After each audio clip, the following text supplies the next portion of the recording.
ಕರ್ಕ ರಾಶಿ ಬಹಳ ಸವಾಲಿನ ತಿಂಗಳು ನಡೀತಾ ಇದೆ.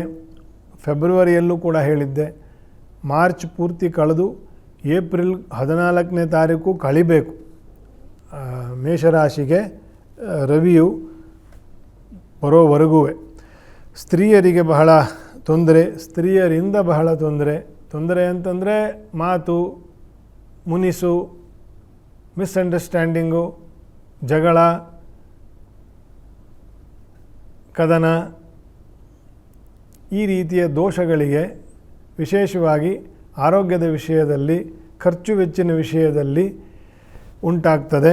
ಅದರಿಂದ ಮನೆಯ ಎಲ್ಲರಿಗೂ ಸಮಸ್ಯೆ ಆಗ್ತದೆ. ಸ್ತ್ರೀಯರೊಂದಿಗೆ ಸ್ವಲ್ಪ ತಾಳ್ಮೆಯಿಂದ, ಸ್ತ್ರೀಯರೊಂದಿಗೆ ಸ್ತ್ರೀಯರೊಂದಿಗೆ ಪುರುಷರೂ ಸಹ ಸ್ವಲ್ಪ ತಾಳ್ಮೆಯಿಂದ ಸಮಾಧಾನದಿಂದ ವ್ಯವಹರಿಸಿಕೊಂಡ್ರೆ ಈ ತಿಂಗಳು ಆಗಬಹುದಾಗಿರ್ತಕ್ಕಂಥ ಕೆಲವು ಸಮಸ್ಯೆಗಳು ಕಡಿಮೆ ಆಗ್ತದೆ. ದುರ್ಗಾ ಸೇವೆ, ದುರ್ಗಾದೇವಿಗೆ ಅರ್ಚನೆ, ದುರ್ಗಾ ನಾಮಸ್ಮರಣೆ, ಅಷ್ಟೋತ್ತರ, ಇದನ್ನೆಲ್ಲ ವಿಶೇಷವಾಗಿ ಸಂಜೆಯ ಹೊತ್ತು ಮನೆಯಲ್ಲಿ ಪಾರಾಯಣೆಯನ್ನು ಮಾಡಿ ದೀಪವನ್ನು ಇಟ್ಟು ದುರ್ಗಾದೇವಿಗೆ ದುರ್ಗಾಂ ದುರ್ಗತಿ ಹಾರಿಣೀಂ ಅಂತ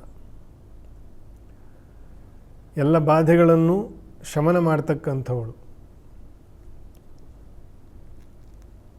ದುರ್ಗೆಯ ಆರಾಧನೆ ಕರ್ಕರಾಶಿಯವರಿಗೆ, ಮೇಷರಾಶಿಯವರಿಗೆ ಬಹಳ ವಿಶೇಷವಾಗಿರ್ತಕ್ಕಂತಹ ಫಲಿತವು ಅಂತಂತ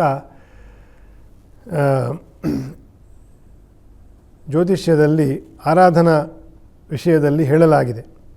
ಹಾಗಾಗಿ ಕರ್ಕರಾಶಿಯವರಿಗೆ ಸ್ವಲ್ಪ ತೊಂದರೆ ತಾಪತ್ರಯ ಜಾಸ್ತಿ ಈ ತಿಂಗಳು, ಮುಂದಿನ ತಿಂಗಳು. ಅದಕ್ಕೆ ಸ್ವಲ್ಪ ಒತ್ತಿ ಹೇಳ್ತಾ ಇದ್ದೀನಿ, ದುರ್ಗಾ ಸೇವೆಯನ್ನು ಹೆಚ್ಚು ಮಾಡಿ, ಒಳ್ಳೆಯದಾಗ್ತದೆ.